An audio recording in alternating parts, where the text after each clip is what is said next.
Thank you, everyone, for being here today and spending time with us for this important forum. As you all know, this weekend is Indigenous Peoples Day weekend, and I'm glad that you found time to come to this forum because this is an important forum to attend. My name is Victor Boleg, and I serve as the president of the League of Women Voters of Greater Tucson. And this candidates forum for the mayoral election is very important. We want to begin first by giving a land acknowledgement. We respectfully acknowledge the League of Women Voters of Greater Tucson is on the land and territories of Indigenous peoples today. Arizona is home to 22 federally recognized tribes, with Tucson being home to the Tohono O'odham and the Paskayaki people. We also humbly acknowledge that for most of our history, our organization has not been welcoming to women of color. To quote our CEO of the League of Women Voters of the U.S., Virginia Casey Solomon, even during the civil rights movement, the League was not as present as we should have been while activists risked life and limb to register Black voters in the South. The League's work and our leaders were late in joining to help protect all voters at the polls. It wasn't until 1966 that we reached our first position to combat discrimination. Still, our focus on social policy was from afar, not on the front lines, and African Americans were shut out of the vision of the League. Today, we invite all peoples, regardless of gender identity, ability, ethnicity, or race, to join us as we commit to righting the wrongs of our past and building a stronger and more inclusive democracy. The League of Women Voters is a nonpartisan political organization encouraging informed and active participation in government. We neither support nor oppose candidates on political parties at any level of the government. We do, however, advocate for public policy, such as voting rights, non-discrimination, civil rights, and criminal justice reform. We have been empowering voters and defending democracy in Greater Tucson for over 82 years. This year and next year, especially, we have our work cut out for us. And now, I'd like to hand it over to our moderator, League of Women Voters President-elect Emily Britson.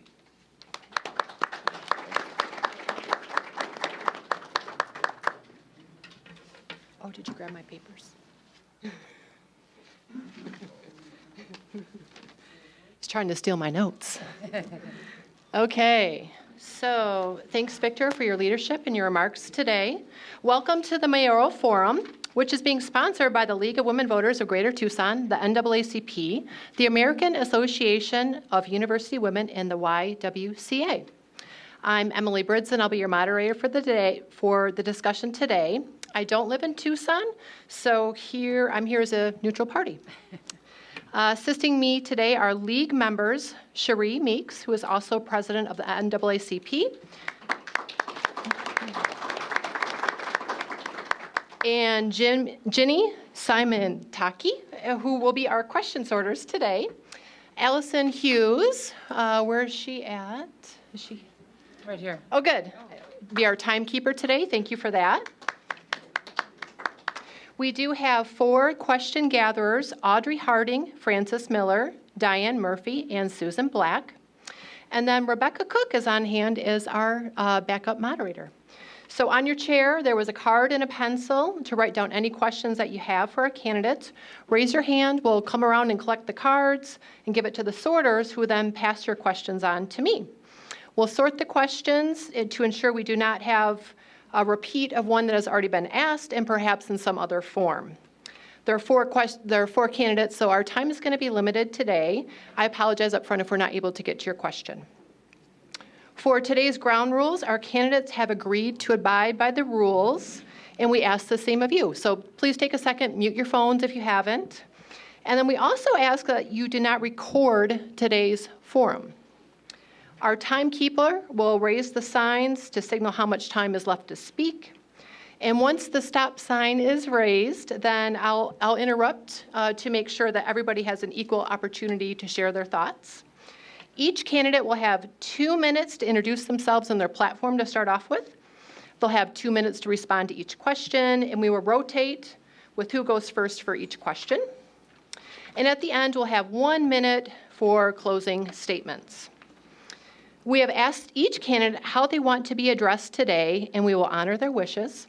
And lastly, we ask that you hold all of your applause, clapping for the end, and we just want to use our time productively. And we want to learn as much about the candidates as we can. If you do insist on creating noise, I've tasked Victor, our president, with politely escorting you out. So hopefully he'll be up to that task. I will help them. Okay, perfect. We have a friend. So now let's get started. Each candidate will have 2 minutes to tell us about themselves and why they're running to become Tucson's next mayor. And we'll start on the left, just to keep it easy for me, with Dr. Ackerley. So please begin, sir. Thank you. Thank you, and good afternoon. I want to thank the League of Women Voters, the NAACP, the YWCA, Victor, Emily, and my good friend Gina for being here today. That was a shout out to Gina. She just wasn't listening. But I'm running for mayor because I believe that over the last few years, politics has brought out the worst in most of us. And I think it's time for something different here in Tucson. I think it's time for fresh new leadership. It's time to hire more police officers and firefighters. It's time to arrest lawless criminals who are taking over our city. It's time to attack the fentanyl epidemic. It's time to support businesses and help them deal with criminals who are threatening them. It's time to solve the homeless issue. It's time to repair our roads. It's time to ensure the parks are safe. It's time to get cash registers ringing and create better jobs. It's time to guarantee safe drinking water. It's time to bring unity to community, and I think it's time for something different. My family's been in Tucson since 1957. I was born here. I have provided leadership for our clients for the last 47 years. I have taught leadership at the University of Arizona Eller College for 32 years. I have a doctorate in leadership, and I've led over 24 organizations on local and national level. I think it's time for politicians to bring out the best in us and solve these important problems. It's time for an independent voice in the mayor's office. It's time for leadership. I ask for your vote. Tucson needs a pragmatic, experienced leader. Vote for Ed Ackerley. It's time. Thank you. Thank you so much. Just one more reminder, please no recording today's conversation. And with that, Arthur, can you begin, please? Yes, I'm Arthur Kerschen. Thank you all for being here. I'm the Libertarian candidate for Mayor of Tucson. I'm a father and a grandfather of Tucsonans. I am a graduate of the University of Arizona, a Navy Reserve veteran. And I am a research specialist at U of A and Pima Community College. I've published several scientific journal articles, but I'm most concerned with free market principles and with making Tucson a free city, keeping each of us, granting each of us our rights as the U.S. Constitution ensures us. And so I am also webmaster for freemarketprinciples.com. The Libertarian Party believes in the principle that no one should initiate force for the achievement of political or social goals. And I agree with that philosophy. Vote for Arthur Kerschen for mayor, and I will bring a libertarian way to the city of Tucson. Mayor Romero. Thank you so much to the League of Women Voters, NAACP, YWCA, and AAUW. I really always appreciate the time to be able to approach and speak with Tucsonans, so thank you for organizing this event. My vision for Tucson is of a safe, equitable, sustainable, thriving desert city with economic opportunity for all. Together in the next 4 years, we will continue our transformative journey to revitalize our neighborhoods, combat climate change, empower our youth, enhance our infrastructure, and foster a robust economy with good jobs that leave no one behind. In my first term, we created strategic and implementation plans to help us confront our most pressing challenges: housing affordability and homelessness, economic development, climate action and adaptation, adaptation, transportation and mobility, and delivering safety to our residents. Now we are moving Tucson forward, and I have been able to bring millions of dollars in state and federal funds, along with our own general funds, to strategically invest in ourselves. I have brought in a culture of collaboration and communication that is delivering results for Tucson. I am committed to changing the systems and structures that need changing while creating the policies and programs that fill the gaps that have existed for decades. The City of Tucson, under my leadership, now has a small business program, a chief resilience officer, 132 new community safety officers, an Office of Equity, a community safety health and wellness program, and over 30 housing navigators. And our partnership with Pima County is better than it has ever been before. Under my leadership, we are effectively investing in ourselves and transforming the way we provide services now and into the future. Thank you so much for inviting me. Okay, Janet. Hi, sorry. I'm Janet Wittenbraker. I come to you with 35 years of professional business experience. I will tell you it's a diverse background that I have. I'm currently a contracts administrator for a Fortune 500 company. Prior to that, I was employed by Raytheon. Prior to that, I was employed by the city manager's office at the City of Tucson. And prior to that, I was a fire inspector. So let me take a minute and point out your exits, because this is a very crowded room. We have 2 exits at the back and 1 exit here. Now, I know it's hot, but I'm going to ask everyone to be very respectful of all the candidates up here. We all have been working very hard to better Tucson, and that is our only objective. So please be respectful to all of our candidates. I'm a graduate of Sandra Day O'Connor College of Law, but I didn't get that degree until I was well grown up. So I've lived a unique lifestyle, and what uniquely prepares me for running for the City of Tucson and understanding the needs of our community. Again, it's Janet Wittenbraker. I ask for your vote.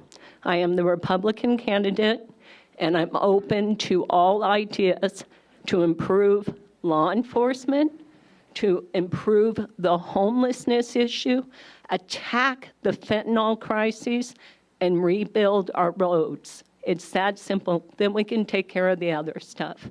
Thank you, and thank you, candidates, for being up here.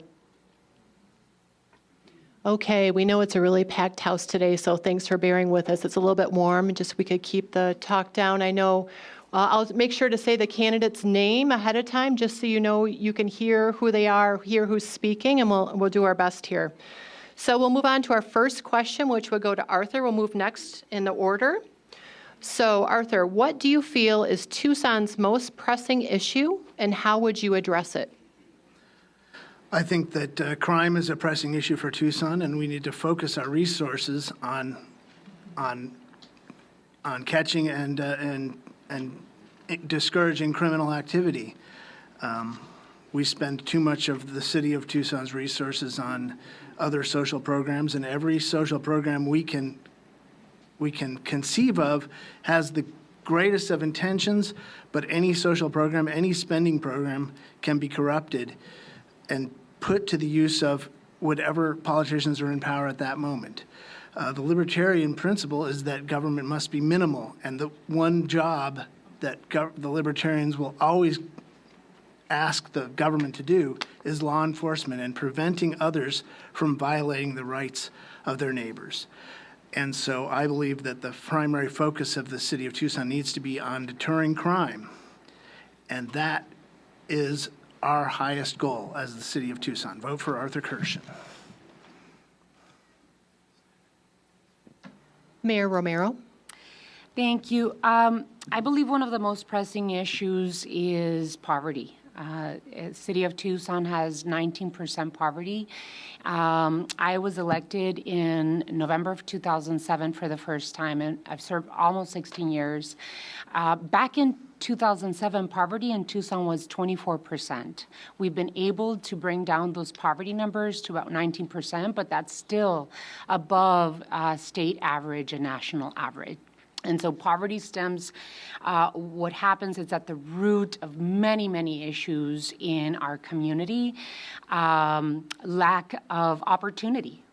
When children are poor, they have much less opportunity to have stability in housing, much less opportunity to be stable going to one school, much less opportunity for investment in children and seniors. Crime here in Tucson, where we have the lowest income neighborhoods, is where we have the highest crime and the highest gun violence. And so we've got to be able, and this is what I've done. I've pushed for a couple of programs that help really attack the root of the issue of poverty.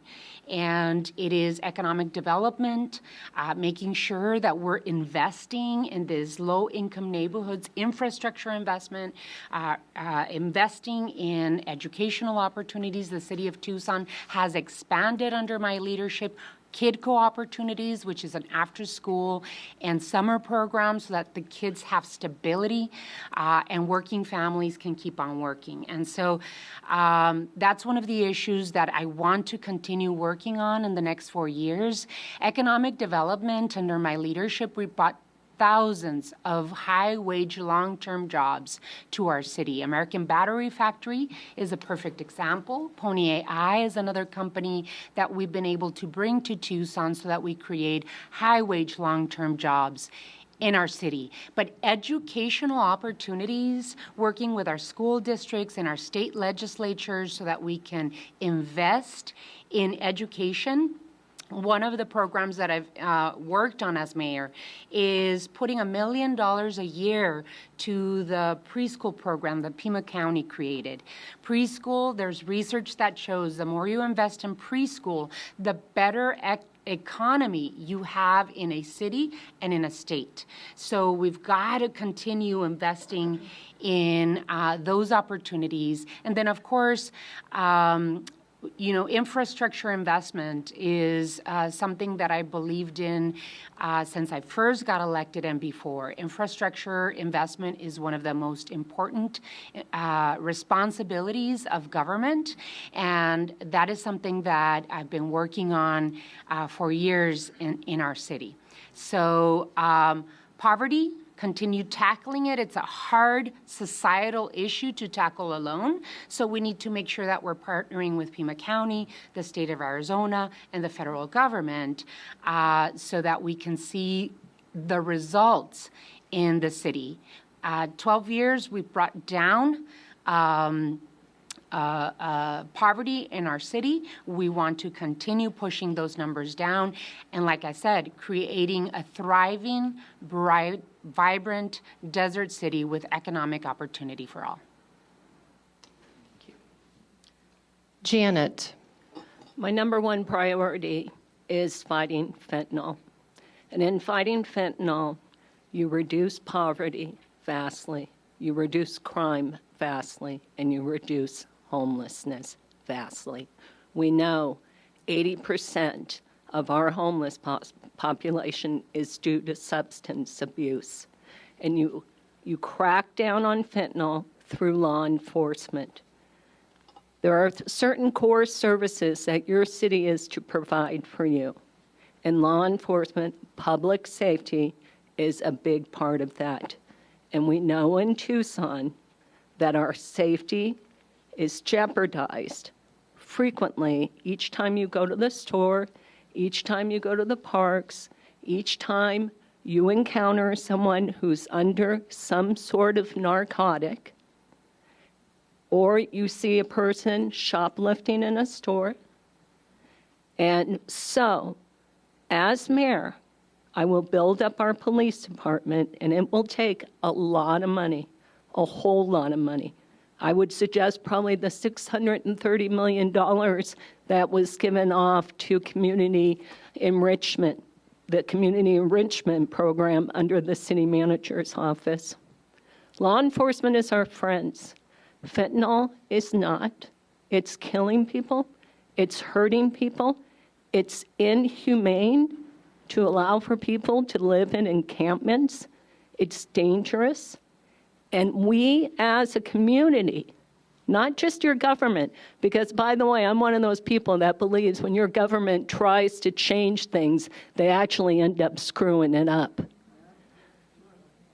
We as a community need to attack fentanyl. We need to educate our children. We need to reach our neighbors. And we need to support our law officers. And so I'll build up our police department. It's really, 2 minutes really seems like a long time, so I'm going to cut to the chase. We'll get the police out there cracking down on the crime. And then we can deal with other root issues, such as root cause of mental health and homelessness. But let's first deal with drugs. Thank you. Okay, so our second question, we'll start with Mayor. Oh, I'm so sorry. I'm sorry. Thank you for correcting me and keeping me on task. Thank you. I think there's pretty obvious that there are a lot of problems in the city of Tucson, and so the number one issue I think that the city needs is leadership. What I mean by that is we need to empower our 5,000 city employees to do a better job. My campaign chair and I, Sixto Molina, have met with every single department head for the City of Tucson departments, and we've also looked for all meetings with all of the major leaders of the major entities in Tucson. And what comes out of the meetings with the department heads is that they need some more support. They need some more people. They all all but one of the departments said that they were shy on the number of people they needed to execute their jobs. And then they all asked for support in terms of resources. I think that comes with leadership. You know, we have a strong manager form of government, and we have Michael Ortega is our city manager, and he serves as the chief operating officer of the city and manages those 5,000 employees for us as a city. Mr. Ortega needs leadership too. He needs policy setting from the 7 council members to set a policy for what direction do we want to go. And I think there's no more obvious issue in our community than safety, public safety.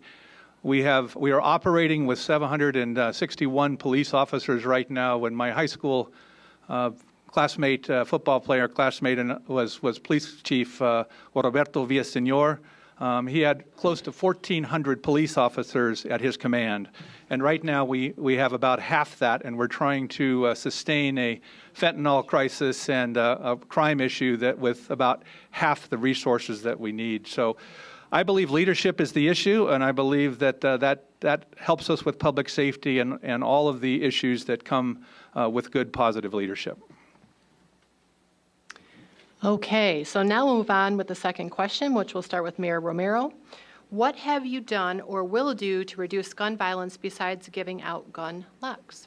Yes, absolutely. That's a wonderful question. I'm very lucky that we have a police chief that I helped appoint that really looks eye to eye with me when it comes to looking at community safety and public safety in our city in a holistic way. So he is absolutely 100% supportive of really looking at delivering community safety, and really, to be honest with you, he absolutely feels that, just like I do, that it has been decades that our society puts way too many responsibilities on the shoulders of our police officers. And so what we're trying to do is really bring down the walls and silos. And what I created was the Community Safety, Health, and Wellness Program. And we hired our first Community Safety, Health, and Wellness Program manager that works hand in hand with TPD, with our Housing First program, with our unsheltered homelessness task force, with housing community development, and we presented an evidence-based approach to bringing down gun violence in our city. It's called Place Network Investigation. We started instituting this evidence-based approach in 3 different areas of our city.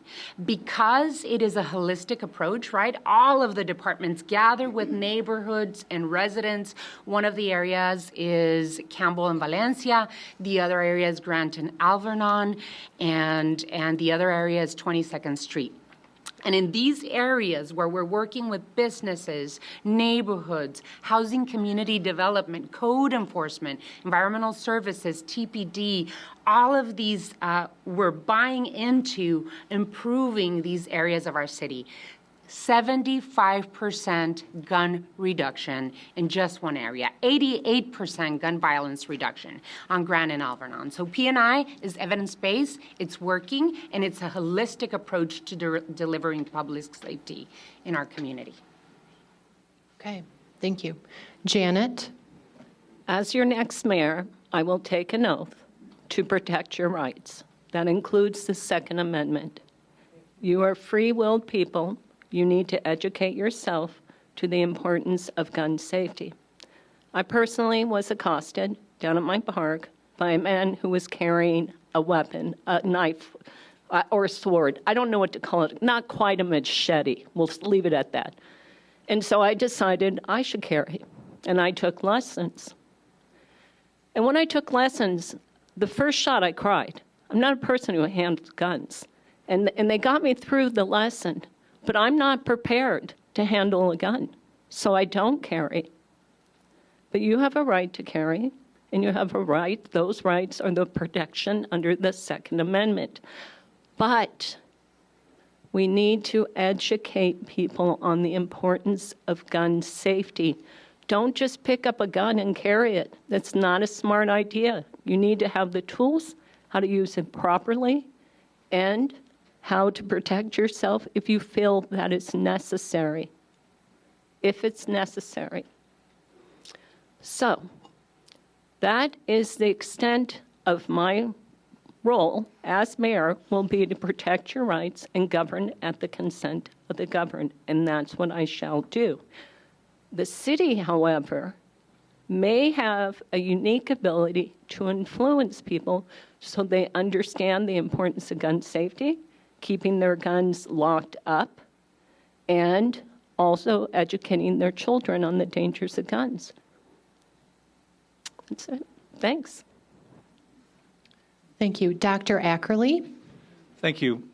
2 Saturdays ago at the Quick Trip at 22nd and Pantano, Dennis Sherwood was shot and killed by a 12-year-old child with a handgun. I think we need to bring back the SROs, the school resource officers for the City of Tucson schools, to develop a relationship with students and young people, to get them to respect law enforcement and to get them to respect the rule of law. You know, in 2020, we had 68 homicides. In 2021, we had a record 97 homicides in the City of Tucson and made the ABC News because of that. We had 75 homicides last year, and so far this year we have 53, on our way again to about 70 or 75 homicides if the trends keep up. Our police officers responded last year to 33,000 service calls that per month, which 100 per month, which are triaged.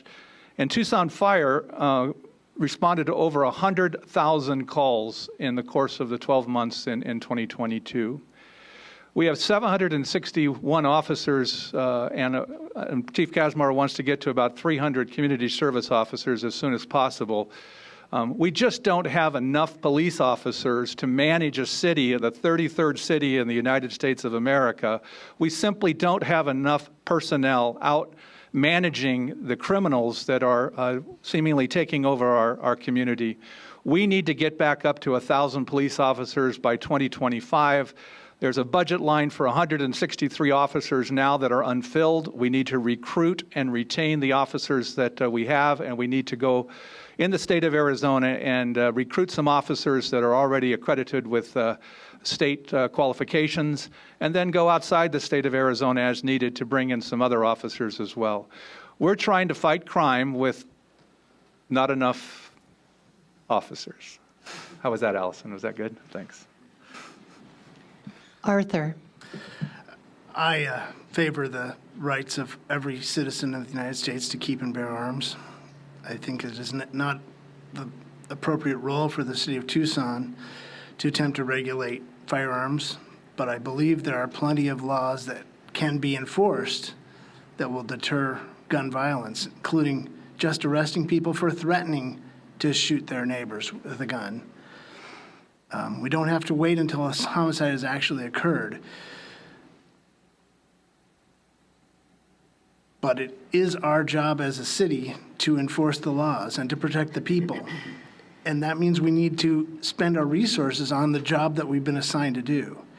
And that job is preventing violent crime. Now, I know that all of my co-candidates have said fentanyl is a threat and it should be considered a crime.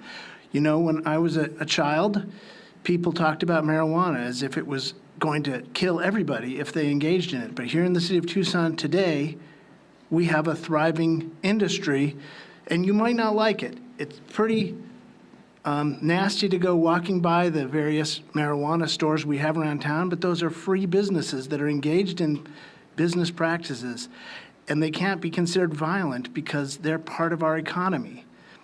Fentanyl is probably worse than marijuana. I don't know for sure, and yet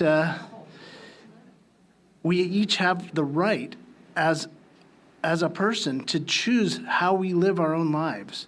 We can't enforce upon others what we think to be right. And that's all I have to say about that. Thank you. Okay, so I believe this next question goes to Janet. So Tucson, like many cities, is dealing with many who are unsheltered and unhoused. How will you address this issue?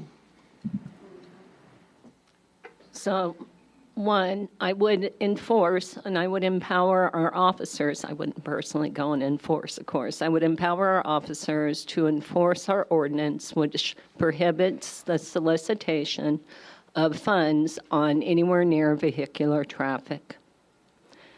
It is not allowed per the city, and that order has been halted, and I would enforce it.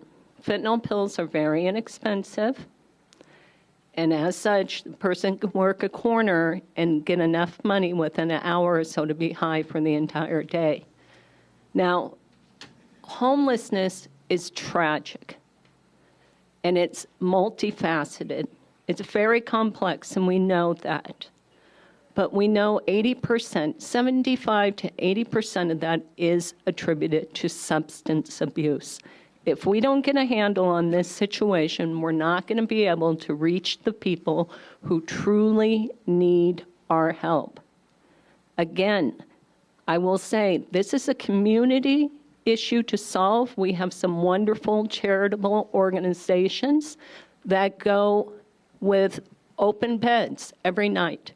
Roughly 60%, and that doesn't include the Gospel Rescue Mission, who actually runs at a higher open bed rate. Available beds every night are available in our shelters, and they're not filled because there are conditions that come along with that, including accountability. And we need to hold our citizens accountable, and if they're not, they need to be arrested.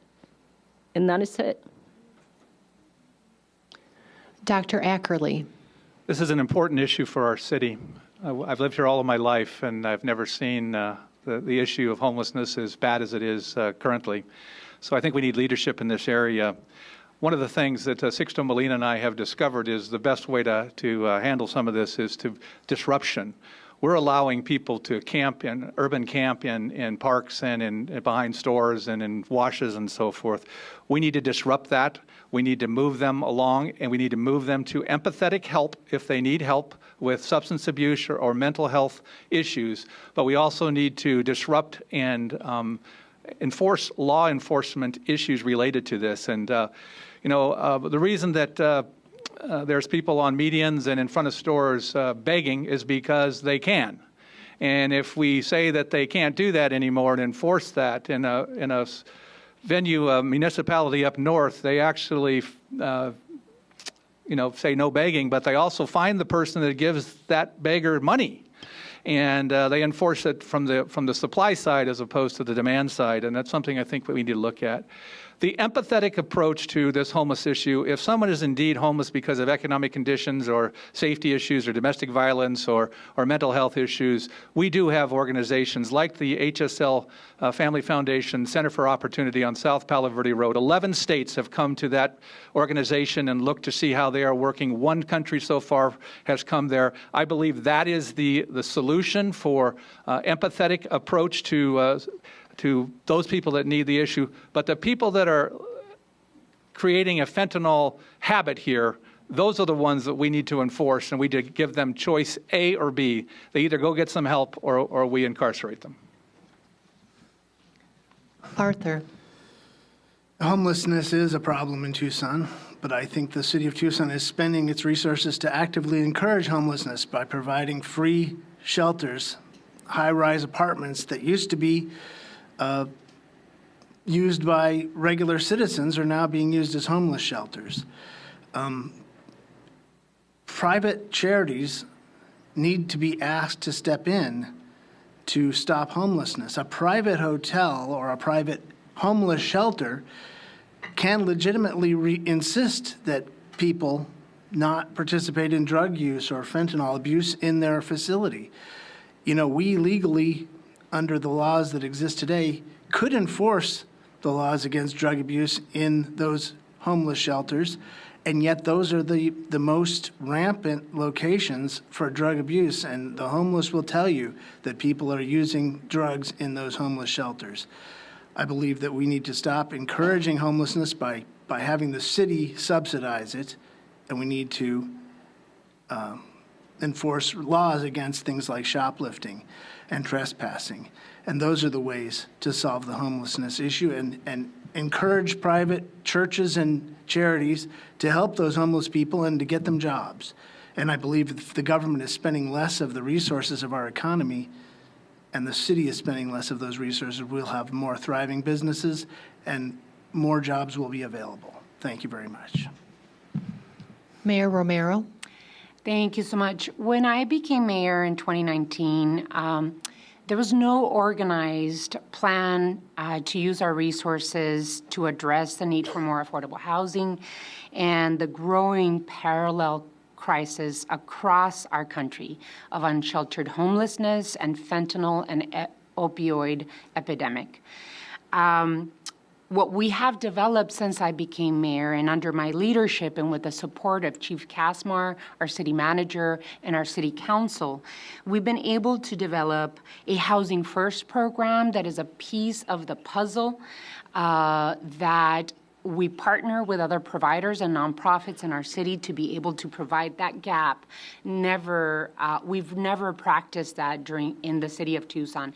Housing First is an evidence-based solution that in the first 18 months of it being put to work, it has permanently housed more than 600 individuals in the city of Tucson. It has permanently housed more than 600 individuals in the city of Tucson. We also created a community safety, health, and wellness program.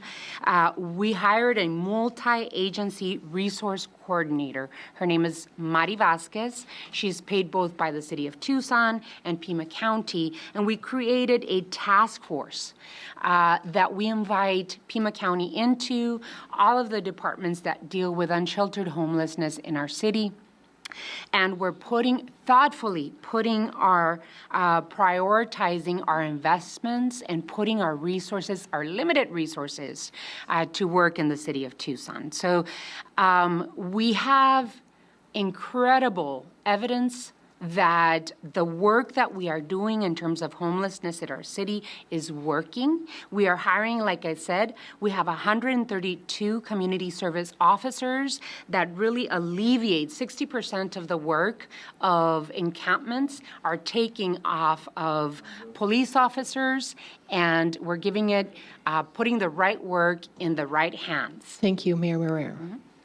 Okay, then the next question we'll start with Dr. Ackerley.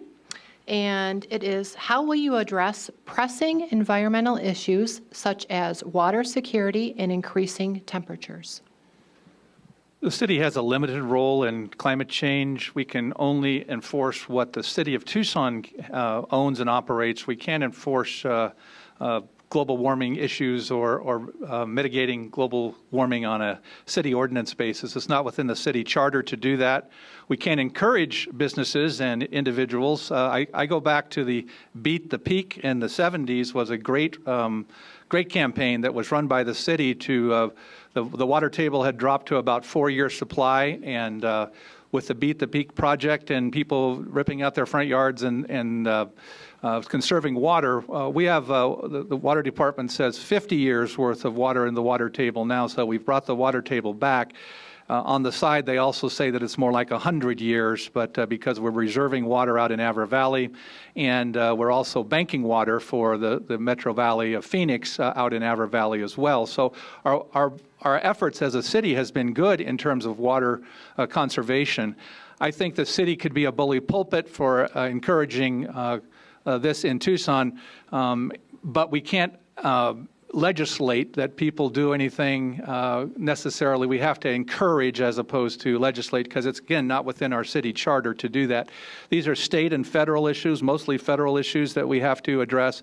We have to have a great relationship with our state government and with our federal legislators to make sure that we are in balance with what is happening on the national and state scene. So I would encourage great relationships with our governments that are at the county, state, and federal level.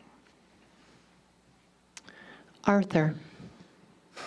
I, as a libertarian, don't believe that it is an appropriate role for the city of Tucson to spend its resources attempting to solve any kind of climate problems that may be foreseen in the future.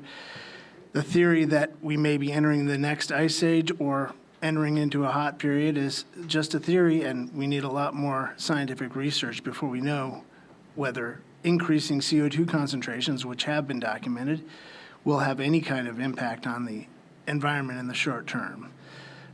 It's important that we not spend our resources on theories, but on what we all know to be true and what we can all agree upon.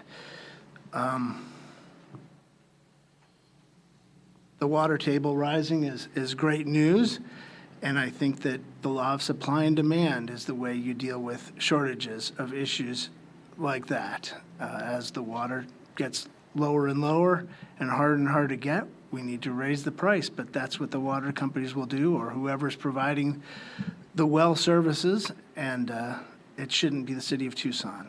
Thank you. Mayor Romero. Thank you for this question. I believe that water infrastructure and water security is a fundamental responsibility of our city. Why do I believe that? Because Tucson Water is a City of Tucson-owned utility. Mayor and council sit as the board of directors of our water utility. Climate change is undisputed. It is happening. We are seeing hotter and hotter summers. We are seeing a 22-year drought where our water security is being threatened.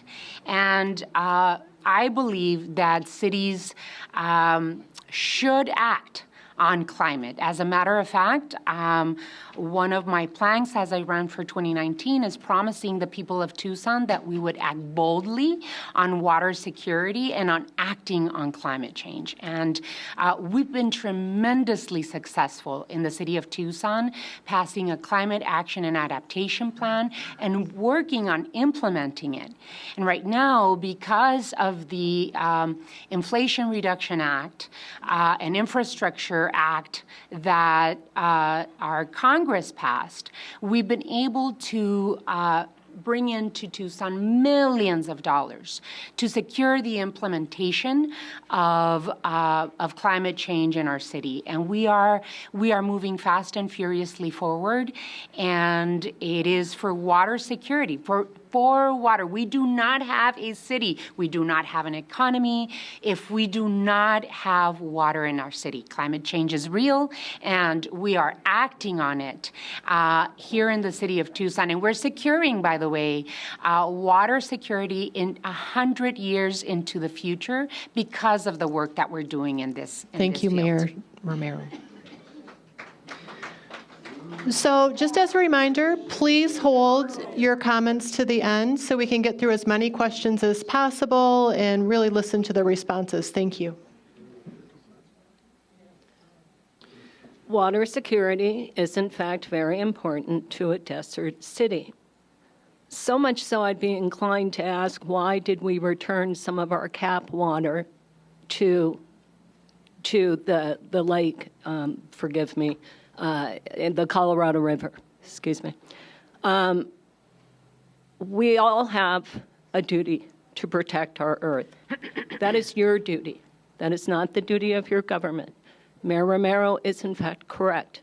The city of Tucson has the water department, and it is their job to manage our water, and they do a very good job, and they need to be able to continue to do a good job. Beyond that, it is not for your city government to get involved in your personal efforts to protect our environment. We need to come together again, once again as a community. This is not your government's job. You don't want the government running every aspect of your life. And if you do, you will regret that decision. Be good stewards of the earth. Let's come together. Let's make good decisions. Recycle well. Do good when you recycle. We end up with a lot of stuff in the trash because we're not doing a good job on a simple recycling program. Beyond that, let's not confuse climate variation with climate change. It is an El Nino year. We knew it was going to be hot this summer, and it will likely be very wet this winter. Just as it was in '87 was an El Nino year. Protect your environment, but let's keep our government out of it. Okay, just as a reminder, we have to hold the applause, the comments until the end, please. Thank you so much. That's for everyone, I hope. Okay, so the next question will start with Arthur. What is the status of public safety on public transit, and how would you deal with this? Well, I understand the city is providing free public transit nowadays. The buses are no longer nobody is being charged to ride on the buses. I believe that the bus system, not only should people be charged, but it should be entirely privatized and turned over to a private corporation that can operate the buses at a profit if that's possible. The same applies to the trolley system downtown. We can't be subsidizing or building industries of our own just because we think it's a good idea. Any government program, no matter how good the intention, can be corrupted and used to benefit the politicians and those in power. And every time the government takes any action, it needs to be carefully scrutinized. It needs to be carefully considered. And if we can't reach a consensus, if we pass anything by that only a small minority or even a small majority of the population agrees with, we are violating our rights as our principles as Americans to do what is the consensus view. Law and government are intended to do what we can all agree is necessary, not what just a minor subset agree is necessary. Thank you. Okay, Mayor Romero. Can you read the question again, please? Of course. What is the status of public safety on public transit, and how would you deal with it? Well, public safety within our city is, we are in a place where we need to make sure that we continue working to the benefit of the community. We are seeing incredible advancements in terms of providing community safety in our city. Free transit is something that the mayor and council unanimously decided to keep. And one of the reasons that we decided to do that is we saw the benefit of making it free during the pandemic. It moves people to their work, to their school. It moves people to their doctor's appointments, families to take their children to school. It is an important investment in our community so that we can keep people moving to school, to work, to doctor's appointments. And so we absolutely need to make sure that we continue providing the safety not just to our riders, but also to our drivers. We work constantly with our union Teamsters as well as the management company that runs our system to make sure that they have everything they need to stay safe. And so, crime happens throughout our city, and we're working fast and furiously to make sure that we make our city a safe and vibrant community for everyone, whether you ride the bus or you drive or you walk or you're a cyclist. We are providing an extensive way to provide safety to our community. And it's a holistic approach to do this, and we'll continue working to put the right work in the right hands to provide safety to our community, everyone in our community. Janet. Fare-free transit is not free. You're paying for it. Prior to the pandemic, COVID, lockdowns, whatever you want to call it, 70% of the transit riders were receiving subsidized fares. Crime has gone up exponentially on our buses with the fare-free transit, and it's not safe for our bus drivers. It's not safe for those passengers that need to get to work or their doctor's appointments or their family appointments. And it's the first thing as mayor that I will ask the council to consider canceling. It's not for the city's taxpayers to pay for the benefit of just a few. Subsidize, yes, that's reasonable. We have a very high poverty rate, 19.8%, right? So let's try to help those who need help and want to get to work so they can make for a better life for themselves and their families. But fare-free transit must end. It's unsafe, and you're not seeing how unsafe it is. What I see are bootleg recorders, and these things are not getting turned into the police department. That's it. Dr. Ackerley. We spent $15 million since the free fare project started under COVID. If I had that $15 million, I'd get us a few police officers. We also have sent letters, the council has sent letters to the University of Arizona and Pima College to help underwrite the fare system for Suntran. I am not in favor of free bus rides. I am in favor of free Sunlink connections downtown for the entertainment district. And I'm also supportive of Sun Van and those people that need disability help of subsidizing those. But those people that need to get on a Sun Tran bus and move from one place to the other and they don't have the money, they can go to a city council office and get a subsidized bus card. We need to go back to charging the requisite amount. The drivers on the Sun Tran buses do not feel safe.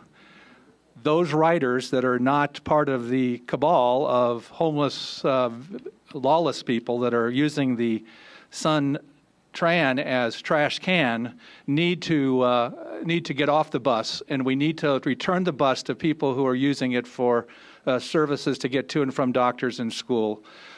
We just have to do a better job.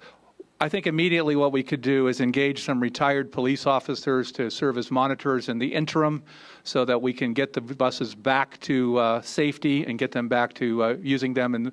And we have many retired officers. My chair, Sixto Molina, is a good representative of that. 35 years in law enforcement. We could get some retired officers to help us in both the schools and on the Suntran buses to help bring some order to these relatively disordered free rides. So I'm not in favor of free rides, and we need better security. Okay, this next question, we'll start with Mayor Romero. What is your position on diversity, equity, and inclusion? Well, you know, Tucson, one of the reasons I love Tucson so much is because it's such a diverse city. It has such incredible history and heritage. We stand on land that have been stewarded by the Tohono O'odham people since time immemorial, and the Pascua Yaqui people who have lived here for thousands of years.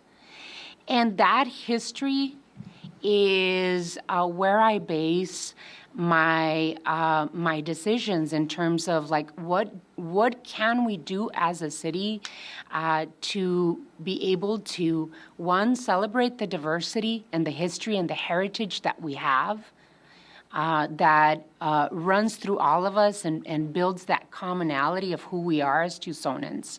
But in terms of what I've done as mayor to work for diversity, equity, and inclusion is we created the first ever Office of Equity in the history of our city. And we hired our first ever equity officer who is looking at our budgets and seeing how the mayor and council and our department directors are investing in areas of our city that have been historically disinvested in. And so I believe in it. I believe that diversity is our strength as a community, as a country, and that we need to work together to make sure that every single child, no matter their color or their gender, they have an opportunity to thrive and succeed in our city. Janet. I support diversity, equality, and inclusion. We all should have equal opportunities for the same set of skills and abilities, not equal outcomes. Equity is designed to group people by their race and provide for their outcome. Equality stopped all that. I would say everyone at this table is about the same age, give or take 10 years. And we grew up in a time where we didn't judge one another as our colors. Now, I'm not saying that doesn't exist. It exists in this world, and it's evil. But what we can do is promote equality and inclusion and diversity. And everyone in this room, you're all a diverse group. But remember, diversity includes diverse ideas too. So I'm going to implore you, let's come together and stop the fighting, stop the anger, and actually seek solutions together. Thank you. Dr. Ackerley. Well, I'm not going to use age as an issue in this thing. As President Ronald Reagan said, the youth and inexperience of the challengers in this campaign are I'm not going to hold that against them. So being the oldest one up here. Hey, I was born and raised in Tucson. I grew up here. I went to elementary school here. I went to junior high school right near here. I went to public school at Palo Verde High School, and I went to the University of Arizona. In all that time, when I grew up, during that schooling and so forth, diversity, inclusion, we were all just classmates, friends of all genders, both genders of all kinds of people, of Hispanic, African American, Asian American, American Indian. We didn't care what somebody was. We just knew them as friends, and we grew up in that way. I happened to have a part-time job at the University of Arizona for the last 32 years in the Eller College of Management. The University of Arizona over the last 5 years has embarked on a significant program of DEI, of bringing awareness of diversity, equity, and inclusion to the workforce there, some almost 20,000 employees, and of course, nudging 100,000 students. And this is an important issue. I think one of the best things, when people ask me what is the best thing about the city of Tucson, my answer is hands down, the people. And I am all about la gente, my people, here in the city of Tucson. Really, really important that we celebrate the uniqueness that each of us have and bring to the party of the city of Tucson. And so it's an important issue, and I think we have some work to do there. But in my administration, we're going to be about celebrating all of us. Arthur. I believe that diversity, inclusion are natural things that we as Americans do. I think equality, like Janet says, is what we need, not equity. I believe equity is a code word for racism. It's a code word to judge people by their race and to try to sort them by their race. And I think that it is something that we need to abolish and not entertain in our government or in our own lives. We need to understand that we can't reward failure and punish success. We need to let people live their own lives and live with the consequences of their own actions and their own choices. And that's equality. Thank you. Okay, so I believe the next question will start with Janet. What plans would you have to improve overall traffic safety in the city of Tucson? Well, I hate to say it, but it takes us right back to fentanyl again. We saw our pedestrian vehicular deaths increase. They doubled in the last year, all of which are directly linked to some sort of intoxication. So we need to get a handle on that. And it does include intoxication on marijuana. I did want to call that to your attention. We are now number 5 in DUIs. How many times have you been driving down the street and you smell the car next to you smoking marijuana? So it does come back to dealing with our drug crises in Tucson, and it's a legitimate crisis. That said, we can protect our pedestrians through educational programs. I've noticed an awful lot of bus stops that are in the middle of the road as opposed to at the corner of the road, so people cut across the road and they get killed. And we saw several traffic incidents this week alone, and they all included some sort of intoxication. You want to use drugs, I suppose that's your prerogative. And what I mean by drugs is marijuana. Sorry, I am pretty square. I don't use marijuana, but don't use it in your vehicle. And we bring in our police departments. And if you're using it in your vehicle, you're going to get arrested. Really, public safety includes pedestrian safety, but we must have our officers enforcing our vehicular laws. Thank you. Okay, Dr. Ackerley. We visited businesses on South 12th Avenue the last several weeks. The number one issue on their minds, you would think, would be fentanyl or the number of police officers or number of firefighters. It's South 12th Avenue and the decorative boulders and planters and pullouts and cutouts that are on the street that have just decimated many of their businesses. So what would I do to make, in the 60s and 70s and 80s, our forefathers who were leaders of this town and those of us that were voters at that point made a conscious decision that we were going to be an automobile-centric community. We decided not to put freeways through the city of town, the Butterfield Expressway over the Rito River. We decided that we would use the existing infrastructure, the roads that we have, and that was a decision that was made at the same time that Phoenix was deciding that they would go ahead and put freeways in every direction. What would I do? A couple of things. When we met with the transportation director, hawk crosswalks that are an eighth of a mile from a stoplight. 90 or 100 cars get going, and in with less than an eighth of a mile, they have to stop again to let one person cross the street. So make those analog hawk crosswalks digital so that they can let those cars pass before they safely cross the street. Make all left-hand turn lanes the same. The lights are all different no matter where you go in the city.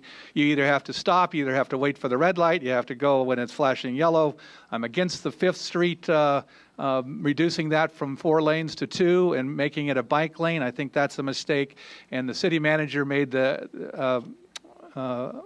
told us that there isn't enough money to do the 22nd Street Bridge. I say we delay that. We've delayed it for 50 years. What's another year or two to make sure we have the right design so we don't kill pedestrians going to the middle of a bridge to try and cross over the railroad tracks? Arthur. Could you repeat the question? Of course. What plans would you have to improve overall traffic safety in the city of Tucson?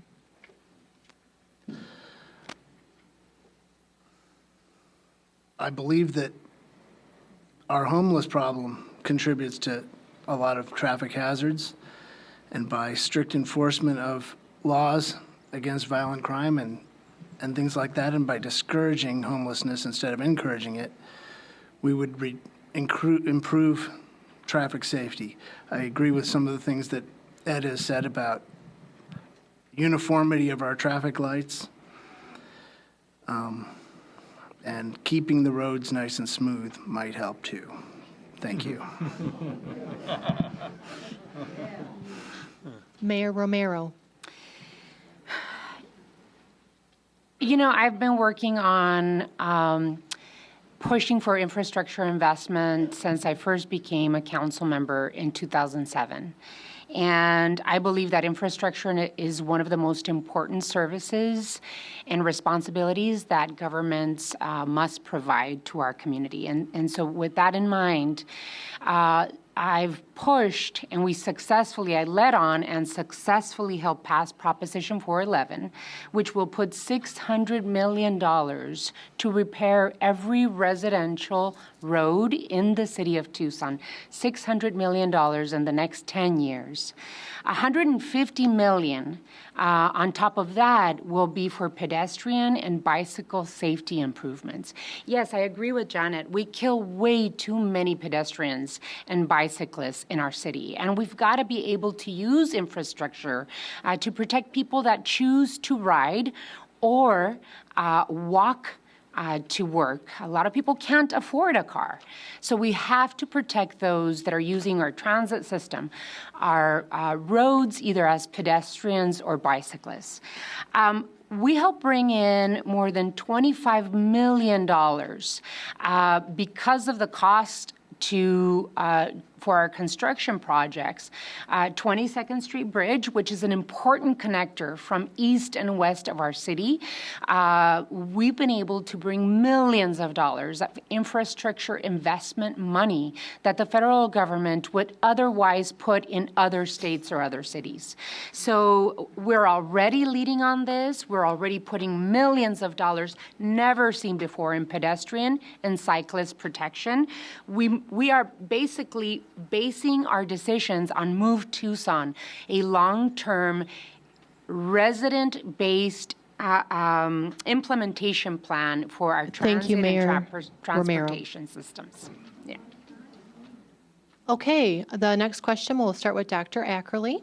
And the question is, what is your opinion on immigration and our borders? We have a very diverse population here in Tucson. We are, Mr. Molina and I were out at the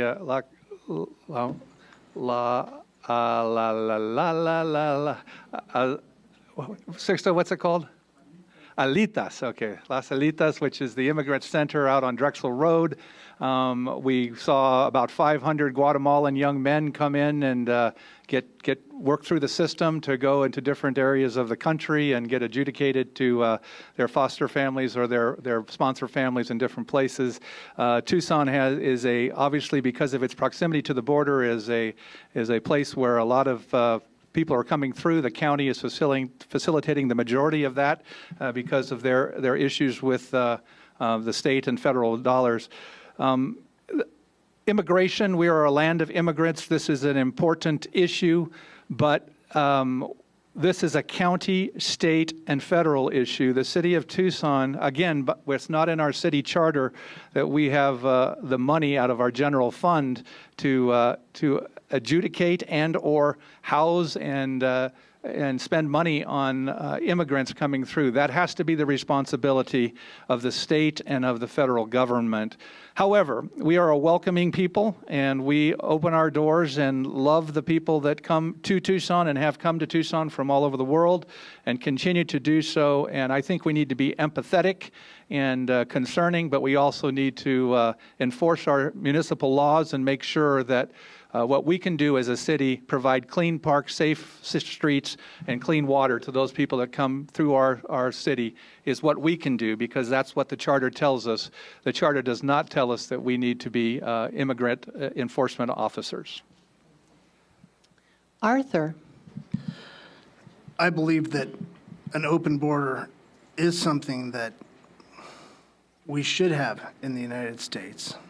But I also believe that the federal government has to take responsibility for that, and that whatever laws are put in place that govern our immigration and our population of immigrants need to be enforced or repealed.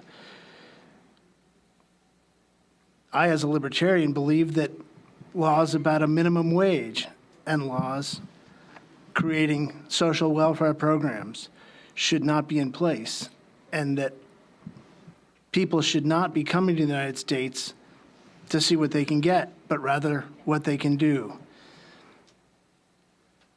And having so many laws and so many regulations makes an environment where we can't enforce the laws, and so the end result is that we enforce them selectively. We enforce them against the population whoever's in power happens to like at that time. And I agree with Ed, though. It is not the city's role to be participating in the immigration battle. Thank you. Mayor Romero. I believe emphatically that immigration laws are the responsibility of our Congress. Congress has failed to act on a broken immigration system for more than 30 years. And what has happened is that this particular issue is being used as a divisive wedge issue against each other.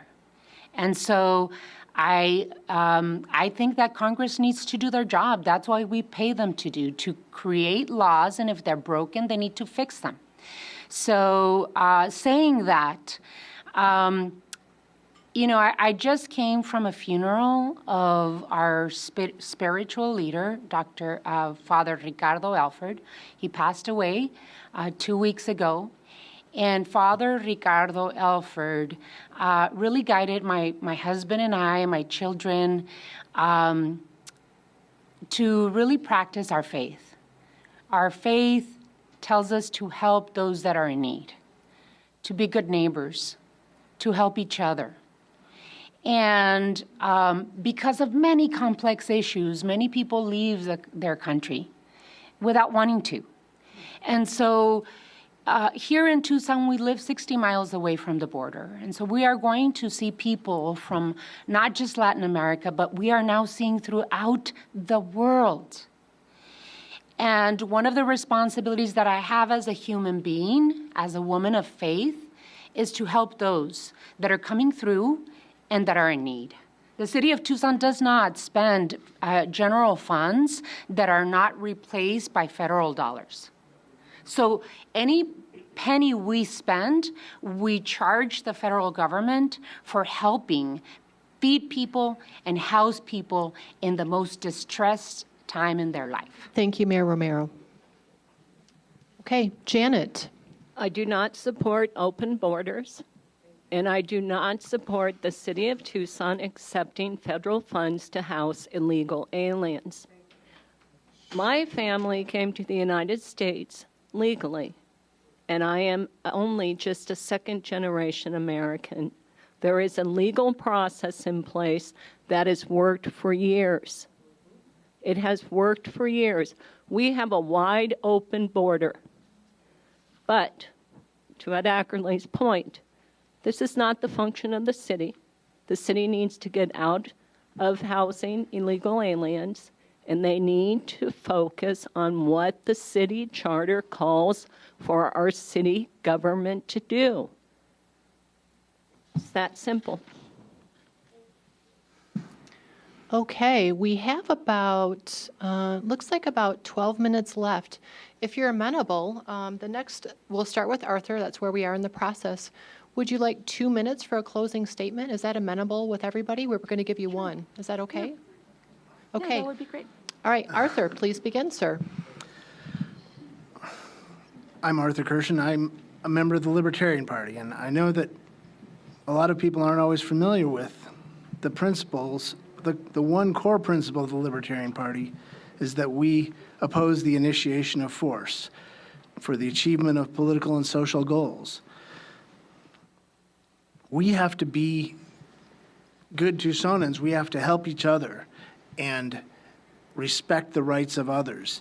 And those rights include our right to live as we see fit and how we want to live our lives. Even if we disagree with the way you want to live your life, if you're not hurting other people, we have no right to tell you how to live your life. That's what liberty is all about. And that's why we named our party the Libertarian Party. Now, the city of Tucson has a role in law enforcement and protecting people from theft and fraud and violence. Has to be done at some level of government, and the local level is the level where that power is generally placed. The federal government should only be operating the military, really, not entering into all these other things. We here in Tucson need to take responsibility. We need to our police, fund our police, and have our police spend their time and their resources actually defending the rights of citizens of Tucson. Thank you very much. Mayor Romero. Thank you.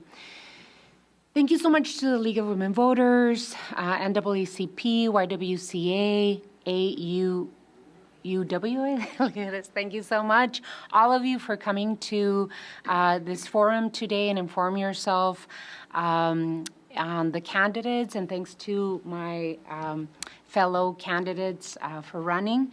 It is really healthy to be able to have a conversation with our community on the issues that you all care about.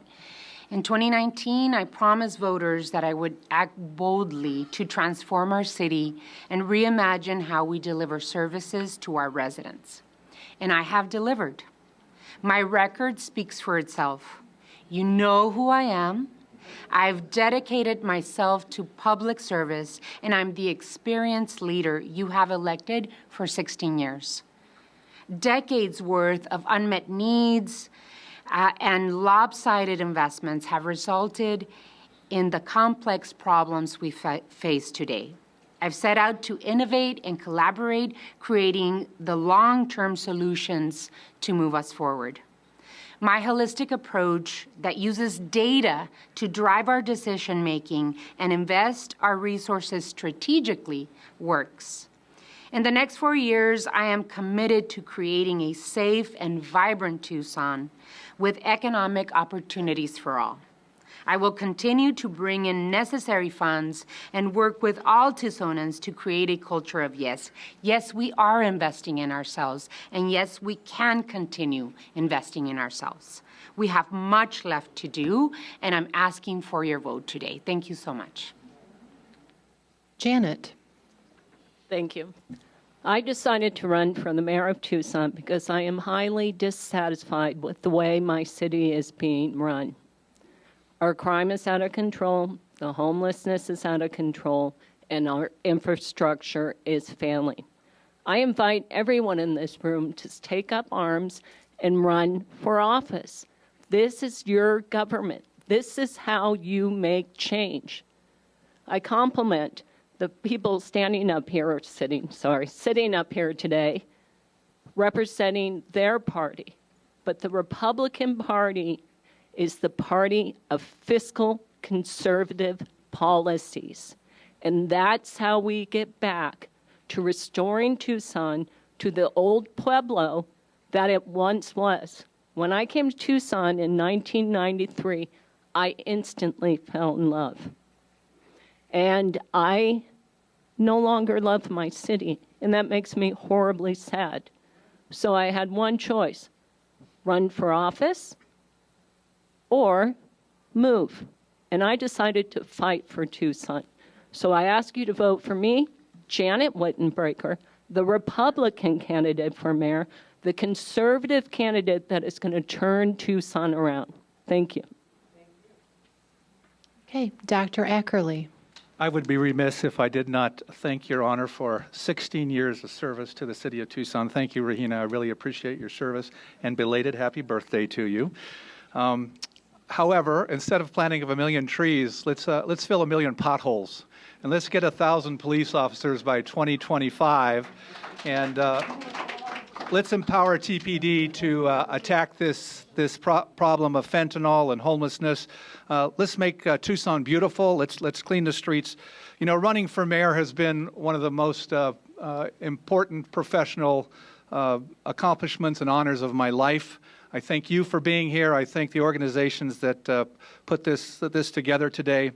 You know, I've been preparing for this all of my life, teaching leadership, a doctorate in leadership, leadership in my community, 26 organizations I have led over the years, and this is what Tucson needs, is leadership. It's been a blessing to listen to the citizens of the city tell me why they came to Tucson, why they love Tucson, what we can do to help them have a better, safer, cleaner city. I'm applying for a job, a very important job, to be a leader during a difficult time in our city's history.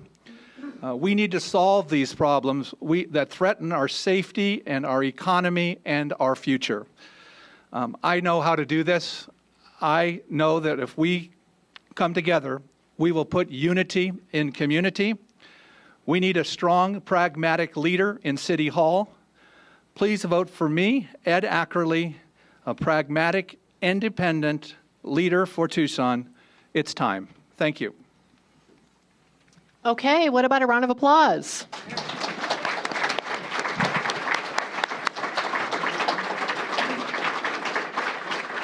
So thank you so much for being such a gracious audience. The League of Women Voters of Greater Tucson are pleased to partner with the NAACP, the American Association of University Women, and the YWCA in presenting today's forum. The League is an all-volunteer organization that is committed to educating and assisting the public in a nonpartisan way to understand issues and the candidates. Thank you to our candidates for running for office today and being present and answering our questions. And thank you to the audience for attending and really trying to learn more and to seek to understand. And we wish you all a great afternoon. So thank you so much.